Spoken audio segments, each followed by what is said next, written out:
This upcoming trade deadline could prove to be one of the most important trade deadlines in recent history. There are many teams across the NBA that need to pick a direction to go towards either rebuilding or contending, and many NBA teams find themselves with a roster not fit to do either. Welcome back, and today we're going to talk about the upcoming NBA trade deadline and my personal predictions on what will or should happen here in the next week.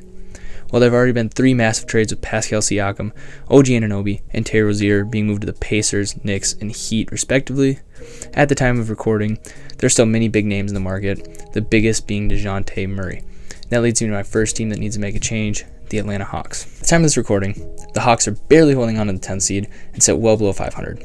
Clearly, their core of Trey, DeJounte, and Clint Capella is not going to get it done. Murray and Young simply just haven't worked as expected, and it's clear that Murray is on the market. He's penciled in as a Laker, and while I could see him fitting on a team like the Warriors, who could benefit from a defensive guy like Murray, it just seems like it's a matter of time until we see Murray suit up as a Laker. But is the return looking something like D'Lo, Rui, and a pick enough?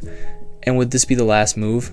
I would fully expect Clint Capella to be moved if DeJounte Murray is traded. There have been rumors of Capella being shipped to Houston or Dallas, and I like Capella more as a Rocket than a Mav. I think Lively is a star in the making, and he's super important to my 32-man fantasy league, if that matters to anybody. And bringing in Capella would no doubt take minutes away from him. Capella could work well with Sengun, who I think slides the 4 very well. With the Hawks blowing it up, it makes no sense to keep Bogdanovic on the roster, and he's having a career year so far, putting up 17 a game, shooting 36% from 3, which is his lowest ever, but I don't expect it to stay that low. Either way, he's a sniper having a career year, pick a contender, and he more than likely fits. I'd expect an expiring contract or maybe a young player and a first for him. With all of these moves the Hawks should make, could they move on from Trey also? There are no rumors of him being traded, and this is just me speculating.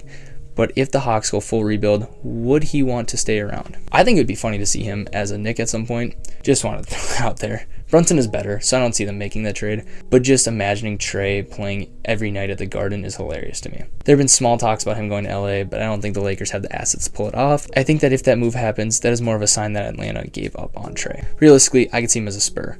Him and Wemby together would feed generations of families. I think they have the assets to pull it off, and there have been slight rumors of it. I think the Spurs would have to give up Keldon Johnson, mostly for contractual purposes, but he's also a very valuable young player, as well as giving up Trey Jones, likely maybe a first or 2, and of course, a salary filler to make it work. Moving on to another team that needs to blow it up, the Chicago Bulls. Man, this squad with Lonzo was a beauty. It is insane how his injury completely changed the trajectory of this squad. That being said, it's time to end the Levine, DeRozan, Vucevic trio. 2021-22 was the only winning record this trio had, and their winning percentage continues to drop. Obviously, both DeRozan and Levine have been rumored to be heading to LA, which comes with the territory of being a superstar on the trade market, but I don't see either of them ending up there.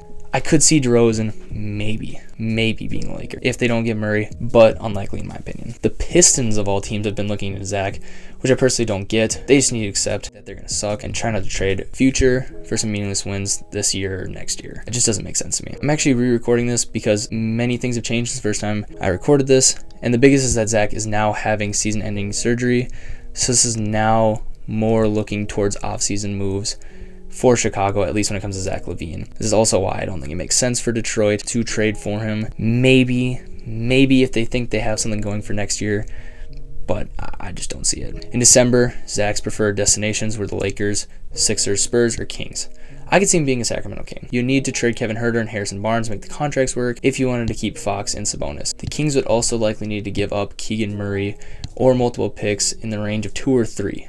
I think the Kings should keep Murray out of trades, but I'm not sure if they escape making any big moves without giving him up because of how valuable he is as a young player. If the Bulls trade Zach and DeMar, there's no reason to keep Vooch, and I could see the Grizzlies making a trade for him. Luke Kennard, Zaire Williams, maybe a first, and maybe like a second gets this done. Steven Adams has been traded, so now my original main concern of 2 repetitive players that kind of play the same, no, they're not the exact same, but kind of similar players, that's now gone. I think Jaren Jackson Jr., Bane, and Vooch could be a very lethal team once they're healthy next year, and a team that without Ja could still compete at least a little bit. I think Andre Drummond and Alex Caruso are also players to watch for the Bulls to make available and move during the trade deadline as well. Lately, I've been hearing a lot about Alex Caruso and teams being interested in him, so I would expect him not to end the year as a Chicago Bull. Moving on, I don't think Bruce Brown ends the season as a Raptor. The Lakers have been a major rumor, and he could fit on the squad, and they most definitely have the assets to get him. That leads me to my next team, the Los Angeles Lakers. This team has been at the center point of almost every single trade rumor. I think anyone not named LeBron or AD should keep a couple of bags of clothes stored just in case, because they're really the only two that have no way of being traded. LeBron is not going to get traded. I know you saw that tweet. Everybody saw the tweet. He's not going to get traded. I'm sorry. You don't trade LeBron. Everybody else is on the market, and rightfully so. This roster's not worked, and with LeBron being 39 and can opt out of his contract this summer, they want to compete now. Something needs to change. We've covered a lot of potential Laker trades, so I will not go into detail again. But if there are other players the Lakers should go after or other potential trades, leave a comment below. Now for the last few teams I see definitely making or definitely need to make moves. The Hornets need to move off of Kyle Lowry, whether it's through a trade or a buyout. I'm not sure what the market is for Lowry, but I'm sure he'll end up as a backup point guard on a contender by the end of the year, one way or the other. The Hornets also need to move on from Gordon Hayward. As a 33, with his big contract, he just doesn't fit their timeline anymore. I think the Blazers also need to make some moves, emptying out whoever that they don't want for their rebuild. The main players I would look at that could be on the market are Malcolm Brogdon, Jeremy Grant, whose extension made no sense once they planned to trade Dame, and potentially DeAndre Ayton, depending on how they feel about him and what they think they can get from him in the market.